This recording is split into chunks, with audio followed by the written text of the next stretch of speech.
দুইটি পাপ আছে যার নিজস্ব ক্ষমতা আছে। মানুষের ধারণায় সে দুইটি নেকির কাজ। তার একটি পাপের নাম হলো শিরক, আর একটি পাপের নাম হলো বিদআত। এই দুইটি পাপের নিজস্ব ক্ষমতা আছে।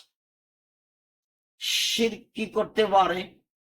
শিরক আল্লাহকে খাটো অপমান করতে পারে। শিরক কি করতে পারে? শিরক মানুষের অতীতের নেকিকে নষ্ট করে দেয়। শিরক করলে তার এক নেকিও থাকবে না। বিদআত করলে কি হয়? বিদআত করলে মানুষের ইবাদত কবুল হয় না। বিদআত করলে আল্লাহ রাসূলকে খাটো করা হয়, অপমান করা হয়। তার মানে ইবাদত রাসূলের পদ্ধতিতেই করতে হবে, মানুষের পদ্ধতিতে ইবাদত চলবে না। ঠিক তেমনি আল্লাহর সাথে যেন ইবাদতে কর্মে শিরক না হয়, সে ব্যাপারে সাবধান থাকতে হবে। পিতা মারা গেছে, তার নামে খাওয়ার ব্যবস্থা করতে হবে। যদি নির্ধারিত দিনে করি তাহলে সেটা শিরক হবে, আর যদি অনির্ধারিত দিনে করি তাহলে সেটা বিদআত হবে। কেন? মানুষ মারা গেলে তার নামে খাওয়ার ব্যবস্থা করে সে ব্যক্তির উপকার করা যাবে, এই কথা রাসূল সাল্লাল্লাহু আলাইহি ওয়াসাল্লাম বলেননি। মানুষ মারা গেলে মানুষের জন্য তার কাছে নেকি পৌঁছানোর দুইটা পথ, একটা মুখের দোয়া আর একটা হলো দান। দানের সবচেয়ে উত্তম পথ হলো পানির ব্যবস্থা করে দেওয়া, এরকম বেসরকারি কওমি প্রতিষ্ঠানে অথবা অসহায় পরিবারে। তারপরে কাপড়ের ব্যবস্থা করে দেওয়া। এছাড়াও এদেশের কওমি বেসরকারি যেগুলো দিন শিক্ষা প্রতিষ্ঠান, সেগুলোতে সার্বিকভাবে সহযোগিতা করা। এগুলো হচ্ছে মরা মানুষের নিকটে নেকি পৌঁছানোর মাধ্যম। আপনার পিতা মারা গেছে, যদি ধরেন এটা পিতার নামে দান করলেন সাদাকা, তা আপনার আত্মীয় স্বজন বন্ধু বান্ধব সবাই এসেছে, সাদকা তো যারা কাজ করে খেতে পারে তারা খেতে পারেন।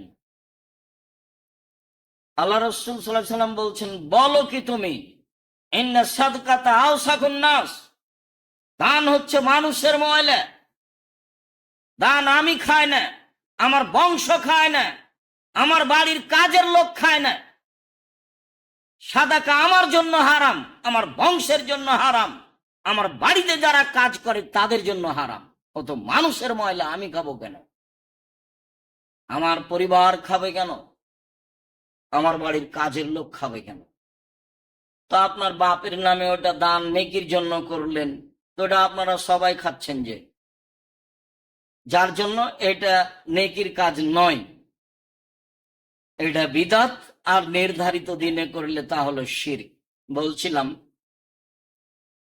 যে আয়েশা রাদিয়াল্লাহু তাআলা আনহা বলেন, রাসূল সাল্লাল্লাহু আলাইহি সাল্লাম অভিশাপ করেছেন ইহুদিদের উপরে আর খ্রিস্টানের উপরে।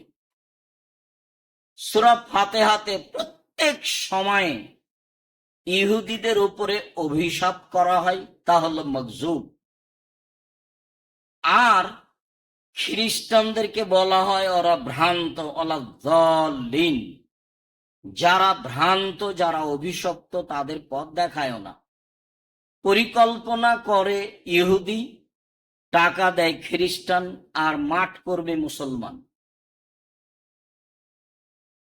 যা একাধিক দিন বলা আছে, তবে এখন মুসলমানও টাকা দিতে পারে তাদের হাতে, যা আপনাদের অবগতিতে আছে। বলছিলাম আয়েশা রাদিয়াল্লাহু তাআলা আনহা বলেন, আল্লাহ অভিশাপ করেছেন ইহুদি খ্রিস্টানের উপরে। আরেকটা কথা বারবার ধাক্কা খাচ্ছে, সেটা বলি। আল্লাহ বলছেন যে লান তারদা আনকাল ইয়াহুদ ওয়ান নাসারা হাত্তা তাত্তাবিআ মিল্লাতাহুম।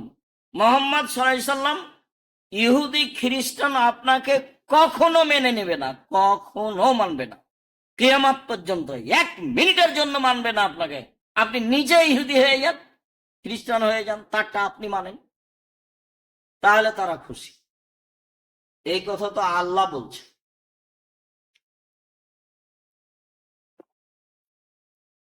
কেন? ইত্তাখাজু কবুর আমরিহিম মাসাজেদা, তারা নবীদের কবরকে মসজিদ তৈরি করেছে,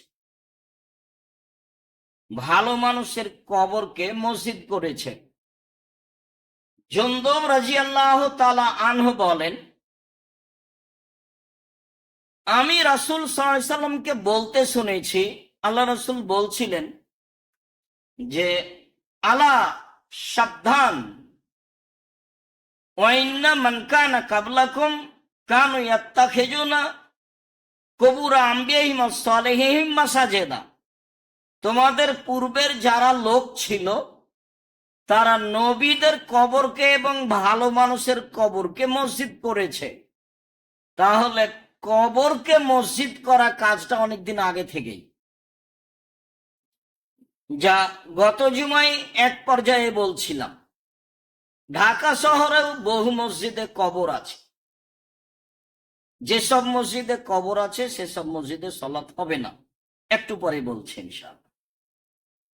তিনি বলেন, আলা, সাবধান, ফালা তাত্তাখিজুল কবুরা মাসাজেদা, সাবধান, তোমরা কবরকে মসজিদে পরিণত করো না। ওয়া ইন্নী আনহাকুম আন যালিকা, আমি এই বিষয়ে তোমাদেরকে কঠোরভাবে নিষেধ করছি, আমি এই বিষয়ে তোমাদেরকে কঠোরভাবে নিষেধ করছি।